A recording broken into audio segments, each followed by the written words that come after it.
Hello guys, आप सभी का स्वागत है हमारे YouTube channel the simplified Hindi में। मैं डॉक्टर नवनीता भाटिया आप लोगों का स्वागत करती हूं और एक नए विषय के साथ आप लोगों के सामने फिर से उपस्थित हूं। आज हम वीडियो शुरू करने से पहले आप लोगों से मैं ये कहना चाहूँगी कि आप लोगों में से जिसने भी मेरे चैनल को सब्सक्राइब नहीं किया है, सब्सक्राइब कीजिए और जो बाकी आपके जान पहचान वाले हैं उनसे भी सब्सक्राइब करवाइए। वीडियो को ज़्यादा से ज़्यादा शेयर किया कीजिए ताकि दूसरे लोगों तक भी पहुंच सके और दूसरे लोग जो है वो भी इसका फ़ायदा उठा सकें। लाइक और कमेंट्स तो आप ऑलरेडी कर ही रहे हो और बेल आइकन के बटन को भी दबाया करें ताकि आने वाली जो वीडियोस हैं वो सबसे पहले वो आप लोगों तक पहुँचे। आज जो मैं विषय लेकर आई हूँ वो मैंने कक्षा 9वीं में से लिया है और विषय का नाम है माटी वाली, पाठ का नाम है माटी वाली और इसके लेखक हैं विद्यासागर नौटियाल। इसमें जो पाठ का नाम रखा गया है माटी वाली, इसके अंदर भी एक गहराई छिपी हुई है। जो लेखक हैं उन्होंने इसका नाम माटी वाली क्यों रखा, क्या उद्देश्य था?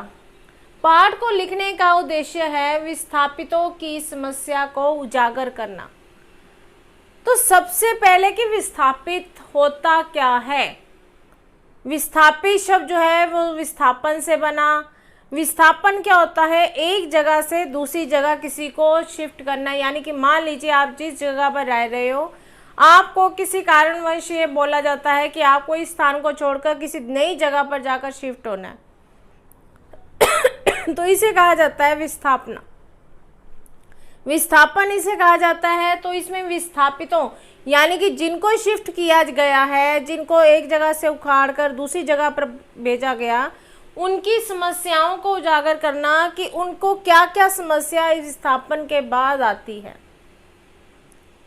अगर आप अपनी जगह से, अपने मूल स्थान से, जड़ स्थान से आपको कहा जाए कि आप यहाँ से निकलिए, दूसरी जगह पर आपको स्थान दिया जा रहा है, दूसरा शहर में आपको जगह दी जा रही है रहने के लिए, तो आप लोगों को बहुत सारी समस्याओं को देखना पड़ता है, बहुत सारी समस्याओं का सामना करना पड़ता है। तो इन्हीं समस्याओं को उजागर करना ही लेखक का उद्देश्य रहा है। इसमें माटी वाली जो है वो हमारी मुख्य पात्र है और अन्य पात्र है घर की मालकिन, माटी वाली का पति, जिनका कोई ज़्यादा अहम जो किरदार है वो नहीं है, अहम रोल नहीं है। अब माटी वाली जो है वो टिहरी गांव में, वहाँ से कुछ दूरी पर वहाँ पर रहती है। एक छोटा सा उसकी झोंपड़ी, छोटी सी झोंपड़ी है। झोंपड़ी भी जो है उसकी, वो भी उसकी अपनी नहीं है, बल्कि जो जमींदार है उस जमींदार की जो ज़मीन है उस ज़मीन के ऊपर छोटी सी झोंपड़ी बनी हुई है और उस झोंपड़ी की किराए के बदले, यानी कि उसके पास किराया देने के लिए पैसा नहीं है, उसके बदले उसे जो जमींदार हैं उसके बहुत सारे काम करने पड़ते हैं। माटी वाली जो है वो माटा खान ही उसकी रोजी रोटी है। माटा खान में जाती है, वहीं से वो मिट्टी लेती है और वो मिट्टी जो है वो लोगों के घरों में लीपती है। यानी कि मिट्टी लीपती है, यानी कि पहले ज़माने में अगर आप लोगों को पता हो तो जो गांवों में घर होते थे, मिट्टी के बने होते थे, तो उसमें क्या किया जाता था कि ज़मीन पर मिट्टी लीपी जाती थी, दीवारों पर मिट्टी लगाई जाती थी ताकि जो घर है वो ठंडे रह सके।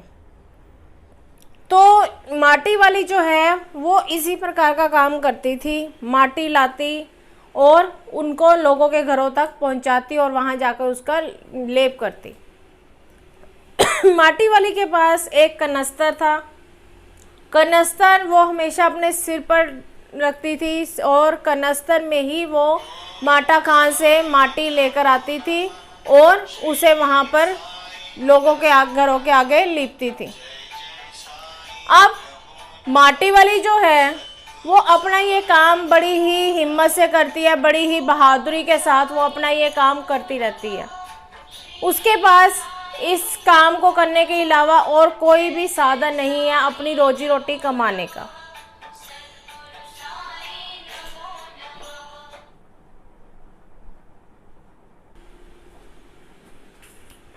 जो माटी वाली है वो अपने रोजगार को बहुत ज़्यादा महत्व देती है, क्योंकि उसके पास एक उसका पति है जिसके जीवन का भी पालन उसी को ही करना है। माटी वाली अपने पति को भी पाल रही है। क्यों? क्योंकि उसका जो पति है वो बहुत बूढ़ा है और वो बहुत ज़्यादा बीमार है और बिस्तर से उठ भी नहीं सकता। लेकिन माटी वाली जो है वो अपने पति की पूरी तरह से देखभाल करती है।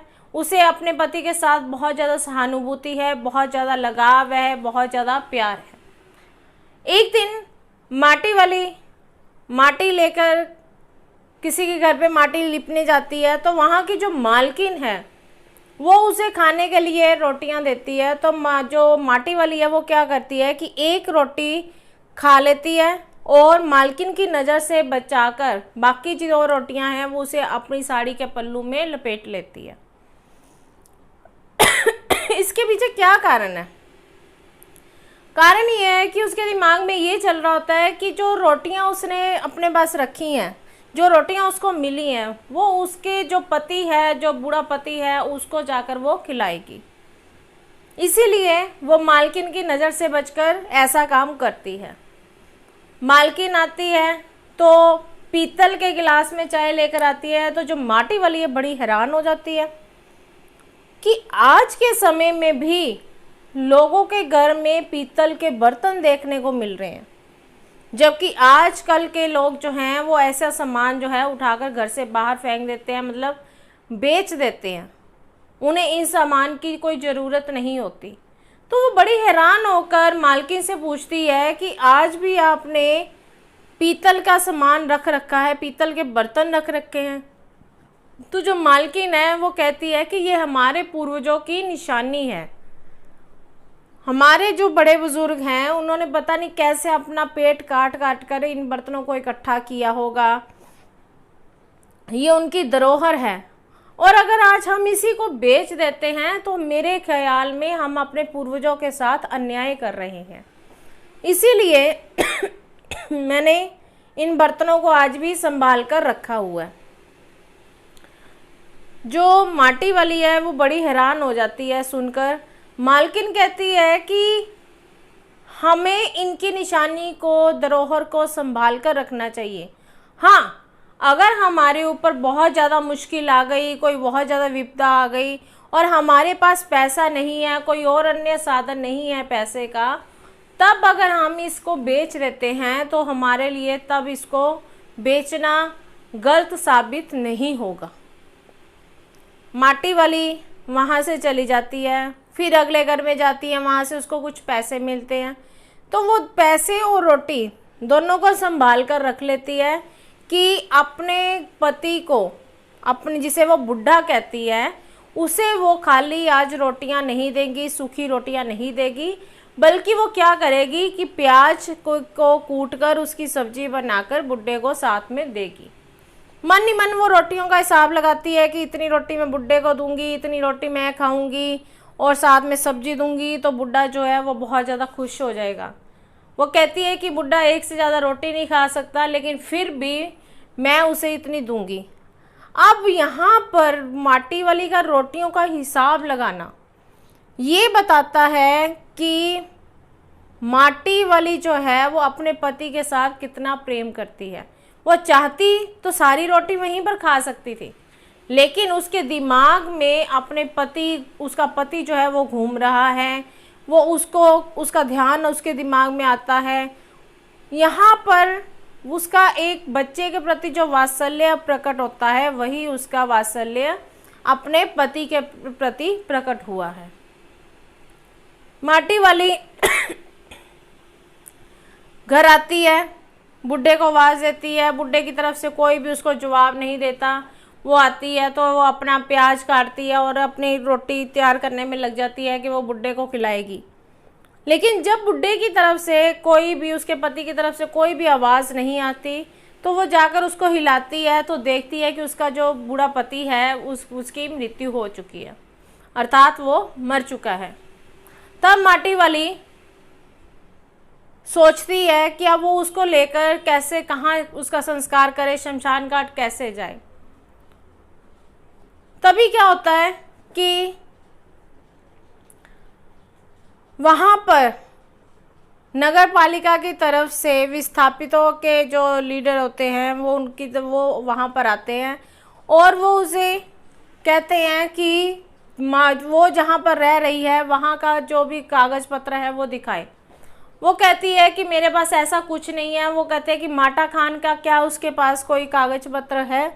तो वो कहती है कि माटा खान जो है वो मेरी रोजी रोटी है, मेरे पास इसके अलावा उसका कुछ नहीं है।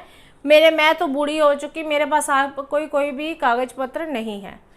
तब वो जो अधिकारी है वो कहते हैं कि उसे कुछ ना कुछ तो दिखाना पड़ेगा, नहीं तो माटा खान जो है वो उसे छीन लिया जाएगा।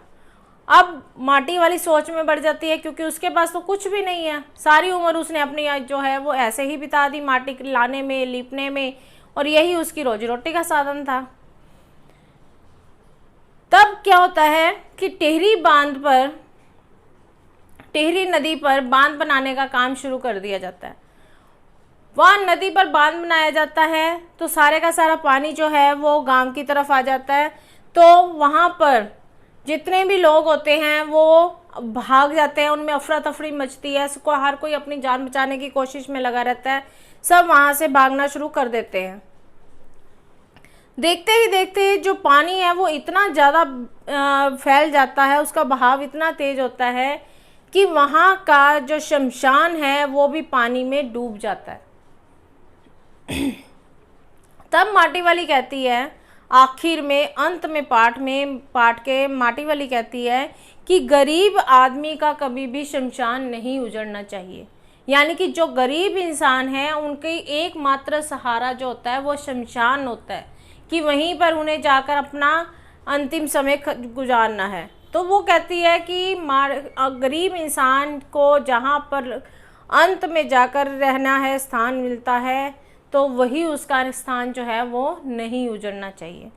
अब यहाँ पर लेखक ने विस्थापितों की समस्या को लिया। उन्होंने बताया कि जब एक इंसान को एक जगह से उखाड़कर दूसरी जगह भेजा जाता है तो वो उसे वहाँ जाकर नया काम करने में, नए मित्र बनाने में, आस पड़ोस के साथ सामंजस्य बिठाने में, यानी कि हर एक काम में बहुत ज़्यादा मुश्किल होती है। हाँ, अगर उसके पास पैसा है, उसको ज़मीन मिल गई तब उसके लिए ठीक है, लेकिन अगर उसके पास कुछ भी नहीं है और उसे एक नई जगह पे भेजा जाता है, जैसे कि माटी वाली, वो बहुत गरीब है, उसके पास कुछ भी नहीं है, रोजी रोटी उसकी माटा खान है, लेकिन अगर उसको ऐसा किया जाता है तो उसके लिए बहुत ज़्यादा मुश्किल हो जाती है एक नई जगह से उखड़कर दूसरी जगह पर जाकर रहने में। तो इसीलिए जो लेखक हैं उन्होंने विस्थापितों की समस्या को उठाया है कि विस्थापन नहीं होना चाहिए। अगर बहुत ज़्यादा आवश्यक है विस्थापन करना तो जिन लोगों को आप एक जगह से निकाल रहे हो उन्हें दूसरी जगह पर रहने के लिए स्थान दिया जाना चाहिए। तो ये था इस पाठ को लिखने का उद्देश्य, और इस पाठ की जो व्याख्या है वो मैंने आपको बताई, बहुत सरल शब्दों में बताई। आशा करती हूँ कि आपको ये वीडियो अच्छी लगेगी। अगर ऐसा है तो वीडियो को लाइक कीजिए, कमेंट्स कीजिए, बहुत आवश्यक है, शेयर कीजिए वीडियो को अधिक से अधिक। अगर मेरे चैनल को आपने सब्सक्राइब नहीं अभी तक किया, आप भी कीजिए और अपने दूसरे लोगों से भी, अपने साथ वालों से भी करवाइए, और बेल आइकन के बटन को ज़रूर दबाइए, क्योंकि मेरे आने वाली जो वीडियोस हैं मैं चाहती हूँ कि वो सबसे पहले आप लोगों के पास पहुँचे। तो एक नई वीडियो लेकर एक नए विषय के साथ आप लोगों के सामने फिर से आऊँगी। तब तक के लिए धन्यवाद।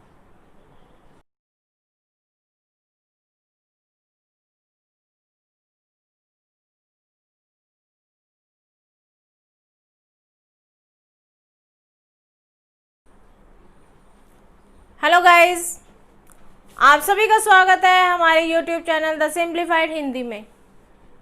मैं डॉक्टर नवनीता भाटिया आप लोगों का स्वागत करती हूँ और एक नए विषय के साथ आप लोगों के सामने फिर से उपस्थित हूँ। आज हम वीडियो शुरू करने से पहले आप लोगों से मैं ये कहना चाहूँगी कि आप लोगों में से जिसने भी मेरे चैनल को सब्सक्राइब नहीं किया है, सब्सक्राइब कीजिए, और जो बाकी आपके जान पहचान वाले हैं उनसे भी सब्सक्राइब करवाइए। वीडियो को ज़्यादा से ज़्यादा शेयर किया कीजिए ताकि दूसरे लोगों तक भी पहुंच सके और दूसरे लोग जो है वो भी इसका फ़ायदा उठा सकें। लाइक और कमेंट्स तो आप ऑलरेडी कर ही रहे हो, और बेल आइकन के बटन को भी दबाया करें ताकि आने वाली जो वीडियोस हैं वो सबसे पहले वो आप लोगों तक पहुंचे। आज जो मैं विषय लेकर आई हूँ वो मैंने कक्षा 9वीं में से लिया है, और विषय का नाम है माटी वाली, पाठ का नाम है माटी वाली, और इसके लेखक हैं विद्यासागर नौटियाल। इसमें जो पाठ का नाम रखा गया है माटी वाली, इसके अंदर भी एक गहराई छिपी हुई है। जो लेखक हैं उन्होंने इसका नाम माटी वाली क्यों रखा, क्या उद्देश्य था? पाठ को लिखने का उद्देश्य है विस्थापितों की समस्या को उजागर करना। तो सबसे पहले कि विस्थापित होता क्या है। विस्थापित शब्द जो है वो विस्थापन से बना। विस्थापन क्या होता है? एक जगह से दूसरी जगह किसी को शिफ्ट करना। यानी कि मान लीजिए आप जिस जगह पर रह रहे हो, आपको किसी कारणवश ये बोला जाता है कि आपको इस स्थान को छोड़कर किसी नई जगह पर जाकर शिफ्ट होना है, तो इसे कहा जाता है विस्थापना। विस्थापन इसे कहा जाता है। तो इसमें विस्थापितों यानी कि जिनको शिफ्ट किया गया है, जिनको एक जगह से उखाड़कर दूसरी जगह पर भेजा गया, उनकी समस्याओं को उजागर करना कि उनको क्या क्या समस्या इस विस्थापन के बाद आती है। अगर आप अपनी जगह से, अपने मूल स्थान से, जड़ स्थान से आपको कहा जाए कि आप यहाँ से निकलिए, दूसरी जगह पर आपको स्थान दिया जा रहा है, दूसरा शहर में आपको जगह दी जा रही है रहने के लिए, तो आप लोगों को बहुत सारी समस्याओं को देखना पड़ता है, बहुत सारी समस्याओं का सामना करना पड़ता है। तो इन्हीं समस्याओं को उजागर करना ही लेखक का उद्देश्य रहा है। इसमें माटी वाली जो है वो हमारी मुख्य पात्र है, और अन्य पात्र है घर की मालकिन, माटी वाली का पति, जिनका कोई ज़्यादा अहम जो किरदार है वो नहीं है, अहम रोल नहीं है। अब माटी वाली जो है वो टिहरी गांव में, वहाँ से कुछ दूरी पर वहाँ पर रहती है। एक छोटा सा उसकी झोंपड़ी, छोटी सी झोंपड़ी है। झोंपड़ी भी जो है उसकी, वो भी उसकी अपनी नहीं है, बल्कि जो जमींदार है उस जमींदार की जो ज़मीन है, उस ज़मीन के ऊपर छोटी सी झोंपड़ी बनी हुई है, और उस झोंपड़ी की किराए के बदले, यानी कि उसके पास किराया देने के लिए पैसा नहीं है, उसके बदले उसे जो जमींदार हैं उसके बहुत सारे काम करने पड़ते हैं। माटी वाली जो है वो माटा खान ही उसकी रोजी रोटी है। माटा खान में जाती है, वहीं से वो मिट्टी लेती है, और वो मिट्टी जो है वो लोगों के घरों में लीपती है। यानी कि मिट्टी लीपती है, यानी कि पहले ज़माने में अगर आप लोगों को पता हो तो जो गांवों में घर होते थे, मिट्टी के बने होते थे, तो उसमें क्या किया जाता था कि ज़मीन पर मिट्टी लिपी जाती थी, दीवारों पर मिट्टी लगाई जाती थी ताकि जो घर है वो ठंडे रह सके।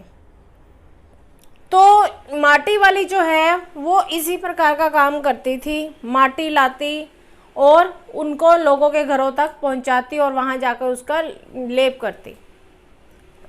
माटी वाली के पास एक कनस्तर था। कनस्तर वो हमेशा अपने सिर पर रखती थी, और कनस्तर में ही वो माटा खान से माटी लेकर आती थी और उसे वहाँ पर लोगों के घरों के आगे लीपती थी। अब माटी वाली जो है वो अपना ये काम बड़ी ही हिम्मत से करती है, बड़ी ही बहादुरी के साथ वो अपना ये काम करती रहती है। उसके पास इस काम को करने के अलावा और कोई भी साधन नहीं है अपनी रोजी रोटी कमाने का। जो माटी वाली है वो अपने रोजगार को बहुत ज़्यादा महत्व देती है, क्योंकि उसके पास एक उसका पति है जिसके जिसके जीवन का भी पालन उसी को ही करना है। माटी वाली अपने पति को भी पाल रही है। क्यों? क्योंकि उसका जो पति है वो बहुत बूढ़ा है और वो बहुत ज़्यादा बीमार है और बिस्तर से उठ भी नहीं सकता। लेकिन माटी वाली जो है वो अपने पति की पूरी तरह से देखभाल करती है। उसे अपने पति के साथ बहुत ज़्यादा सहानुभूति है, बहुत ज़्यादा लगाव है, बहुत ज़्यादा प्यार है। एक दिन माटी वाली माटी लेकर किसी के घर पे माटी लिपने जाती है, तो वहाँ की जो मालकिन है वो उसे खाने के लिए रोटियां देती है। तो जो माटी वाली है वो क्या करती है कि एक रोटी खा लेती है और मालकिन की नज़र से बचाकर बाकी जो रोटियां हैं वो उसे अपनी साड़ी के पल्लू में लपेट लेती है। इसके पीछे क्या कारण है? कारण ये है कि उसके दिमाग में ये चल रहा होता है कि जो रोटियां उसने अपने पास रखी हैं, जो रोटियां उसको मिली हैं, वो उसके जो पति है, जो बूढ़ा पति है, उसको जाकर वो खिलाएगी। इसीलिए वो मालकिन की नज़र से बचकर ऐसा काम करती है। मालकिन आती है तो पीतल के गिलास में चाय लेकर आती है, तो जो माटी वाली है बड़ी हैरान हो जाती है कि आज के समय में भी लोगों के घर में पीतल के बर्तन देखने को मिल रहे हैं, जबकि आजकल के लोग जो हैं वो ऐसा सामान जो है उठाकर घर से बाहर फेंक देते हैं, मतलब बेच देते हैं। उन्हें इन सामान की कोई ज़रूरत नहीं होती। तो वो बड़ी हैरान होकर मालकिन से पूछती है कि आज भी आपने पीतल का सामान रख रखा है, पीतल के बर्तन रख रखे हैं। तो जो मालकिन है वो कहती है कि ये हमारे पूर्वजों की निशानी है। हमारे जो बड़े बुजुर्ग हैं उन्होंने पता नहीं कैसे अपना पेट काट काट कर इन बर्तनों को इकट्ठा किया होगा, ये उनकी धरोहर है। और अगर आज हम इसी को बेच देते हैं तो मेरे ख्याल में हम अपने पूर्वजों के साथ अन्याय कर रहे हैं। इसीलिए मैंने इन बर्तनों को आज भी संभाल कर रखा हुआ है। जो माटी वाली है वो बड़ी हैरान हो जाती है सुनकर। मालकिन कहती है कि हमें इनकी निशानी को, धरोहर को संभाल कर रखना चाहिए। हाँ, अगर हमारे ऊपर बहुत ज़्यादा मुश्किल आ गई, कोई बहुत ज़्यादा विपदा आ गई और हमारे पास पैसा नहीं है, कोई और अन्य साधन नहीं है पैसे का, तब अगर हम इसको बेच देते हैं तो हमारे लिए तब इसको बेचना गलत साबित नहीं होगा। माटी वाली वहाँ से चली जाती है, फिर अगले घर में जाती है, वहाँ से उसको कुछ पैसे मिलते हैं, तो वो पैसे और रोटी दोनों को संभाल कर रख लेती है कि अपने पति को, अपने जिसे वो बुढ़ा कहती है, उसे वो खाली आज रोटियां नहीं देगी, सूखी रोटियां नहीं देगी, बल्कि वो क्या करेगी कि प्याज को कूटकर उसकी सब्जी बनाकर बुढ़े को साथ में देगी। मन ही मन वो रोटियों का हिसाब लगाती है कि इतनी रोटी मैं बुढ़े को दूंगी, इतनी रोटी मैं खाऊंगी और साथ में सब्जी दूंगी, तो बुढ़ा जो है वो बहुत ज़्यादा खुश हो जाएगा। वो कहती है कि बुढ़ा एक से ज़्यादा रोटी नहीं खा सकता, लेकिन फिर भी मैं उसे इतनी दूंगी। अब यहाँ पर माटी वाली का रोटियों का हिसाब लगाना ये बताता है कि माटी वाली जो है वो अपने पति के साथ कितना प्रेम करती है। वो चाहती तो सारी रोटी वहीं पर खा सकती थी, लेकिन उसके दिमाग में अपने पति, उसका पति जो है वो घूम रहा है, वो उसका ध्यान उसके दिमाग में आता है। यहाँ पर उसका एक बच्चे के प्रति जो वात्सल्य प्रकट होता है, वही उसका वात्सल्य अपने पति के प्रति प्रकट हुआ है। माटी वाली घर आती है, बुढ़े को आवाज़ देती है, बुढ़े की तरफ से कोई भी उसको जवाब नहीं देता। वो आती है तो वो अपना प्याज काटती है और अपनी रोटी तैयार करने में लग जाती है कि वो बुढ़े को खिलाएगी। लेकिन जब बुढ़े की तरफ से कोई भी, उसके पति की तरफ से कोई भी आवाज़ नहीं आती, तो वो जाकर उसको हिलाती है तो देखती है कि उसका जो बूढ़ा पति है उसकी मृत्यु हो चुकी है, अर्थात वो मर चुका है। तब माटी वाली सोचती है कि अब वो उसको लेकर कैसे, कहाँ उसका संस्कार करे, शमशान घाट कैसे जाए। तभी क्या होता है कि वहाँ पर नगर पालिका की तरफ से विस्थापितों के जो लीडर होते हैं वो वहाँ पर आते हैं और वो उसे कहते हैं कि वो जहाँ पर रह रही है वहाँ का जो भी कागज़ पत्र है वो दिखाए। वो कहती है कि मेरे पास ऐसा कुछ नहीं है। वो कहते हैं कि माटा खान का क्या उसके पास कोई कागज़ पत्र है? तो वो कहती है कि माटा खान जो है वो मेरी रोजी रोटी है, मेरे पास इसके अलावा उसका कुछ नहीं है। मैं तो बूढ़ी हो चुकी, मेरे पास कोई भी कागज़ पत्र नहीं है। तब वो जो अधिकारी है वो कहते हैं कि उसे कुछ ना कुछ तो दिखाना पड़ेगा, नहीं तो माटा खान जो है वो उसे छीन लिया जाएगा। अब माटी वाली सोच में बढ़ जाती है क्योंकि उसके पास तो कुछ भी नहीं है। सारी उम्र उसने अपनी जो है वो ऐसे ही बिता दी माटी लाने में, लीपने में, और यही उसकी रोजी रोटी का साधन था। तब क्या होता है कि टिहरी नदी पर बांध बनाने का काम शुरू कर दिया जाता है। वहाँ नदी पर बांध बनाया जाता है तो सारे का सारा पानी जो है वो गांव की तरफ आ जाता है।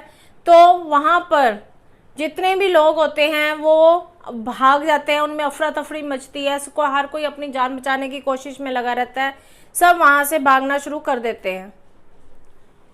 देखते ही देखते जो पानी है वो इतना ज़्यादा फैल जाता है, उसका बहाव इतना तेज होता है कि वहाँ का जो शमशान है वो भी पानी में डूब जाता है।